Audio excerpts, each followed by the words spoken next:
Assalamualaikum warahmatullahi wabarakatuh. Perkenalkan, nama saya Ita Rahiti dengan NIM 858186316 dari program studi Pendidikan Guru Anak Usia Dini dari Pokyar Sukamara UPJJ Palangkaraya. Untuk memenuhi tugas 3 mata kuliah Filsafat Ilmu, hari ini saya akan mempresentasikan tentang filsafat ilmu dan isu kontemporer pendidikan nasional dengan topik pilar-pilar pendidikan dan relevansinya di era digital. Pendidikan pada hakikatnya bukan hanya sekedar proses transfer pengetahuan, melainkan upaya sadar untuk membentuk manusia yang utuh, berpengetahuan, berkarakter, dan mampu beradaptasi dengan perkembangan zaman. Di tengah arus perkembangan teknologi yang begitu cepat, pendidikan nasional menghadapi isu kontemporer yang sangat kompleks, mulai dari metode pembelajaran, pengembangan teknologi, hingga tantangan etika dalam menggunakan teknologi informasi.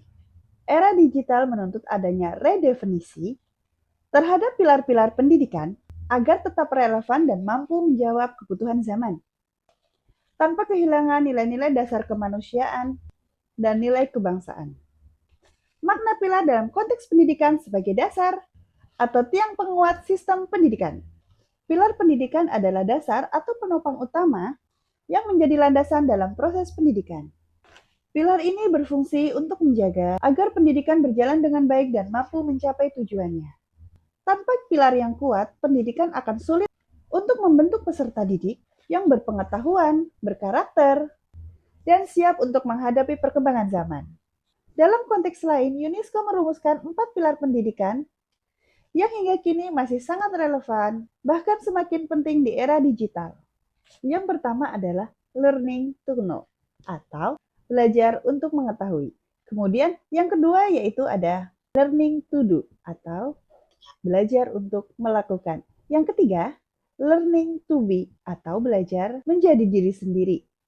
Yang keempat yaitu ada learning to live together, atau belajar hidup bersama.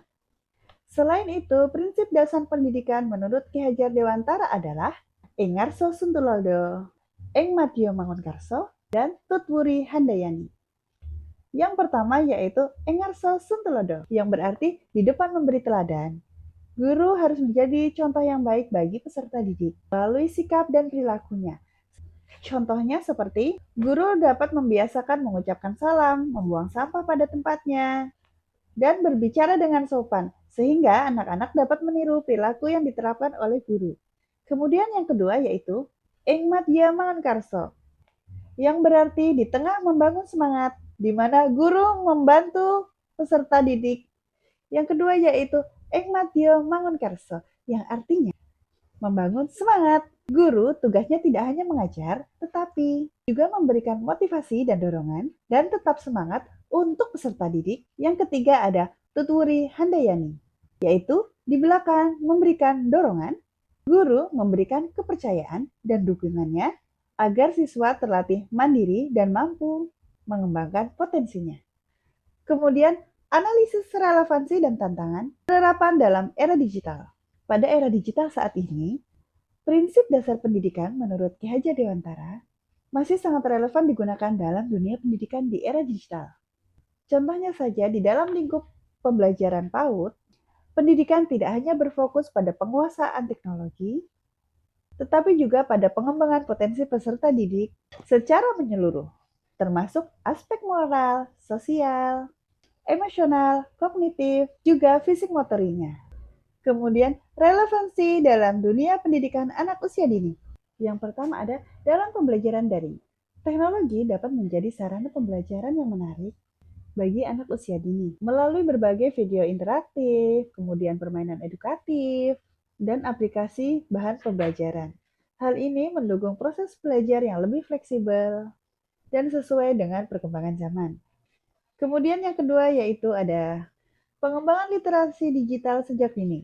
Penggunaan teknologi secara sederhana dan juga bertanggung jawab, di mana anak dapat belajar mengenal perangkat digital, kemudian memahami aturan penggunaannya, serta membangun kebiasaan yang sehat dalam berinteraksi dengan dunia digital. Kemudian yang ketiga yaitu pembentukan karakter peserta didik. di mana nilai-nilai seperti disiplin, tanggung jawab, kerjasama, dan sopan santun tetap dapat ditanamkan dalam proses pembelajaran yang memanfaatkan teknologi. Dengan begitu, pendidikan karakter akan menjadi semakin penting karena anak dapat terpapar berbagai informasi dari dunia digital. Kemudian yang keempat yaitu peran guru sebagai fasilitator, di mana guru tidak hanya menjadi sumber informasi, tetapi juga guru menjadi pembimbing yang baik untuk membantu anak menggunakan teknologi secara positif, kreatif, dan aman sesuai dengan tahap perkembangannya.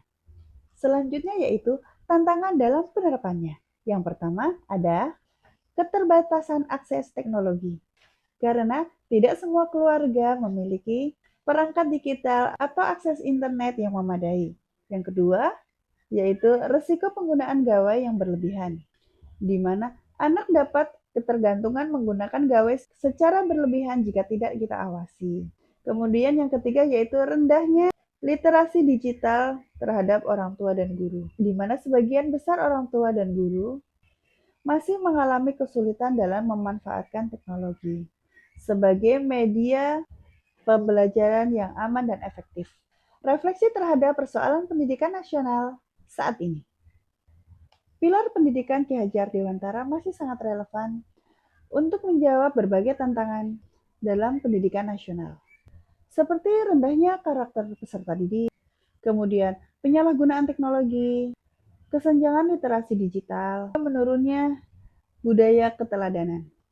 Melalui keteladanan guru, pendampingan yang membangun semangat serta pemberian kesempatan belajar mandiri, peserta didik dapat berkembang tidak hanya dalam aspek akademik, tetapi juga karakter dan keterampilan. Oleh karena itu, penerapan prinsip-prinsip Ki Hajar Dewantara menjadi salah satu solusi penting dalam mewujudkan pendidikan di Indonesia yang berkualitas dan berkarakter. Terima kasih, sekian pemaparan yang dapat saya sampaikan.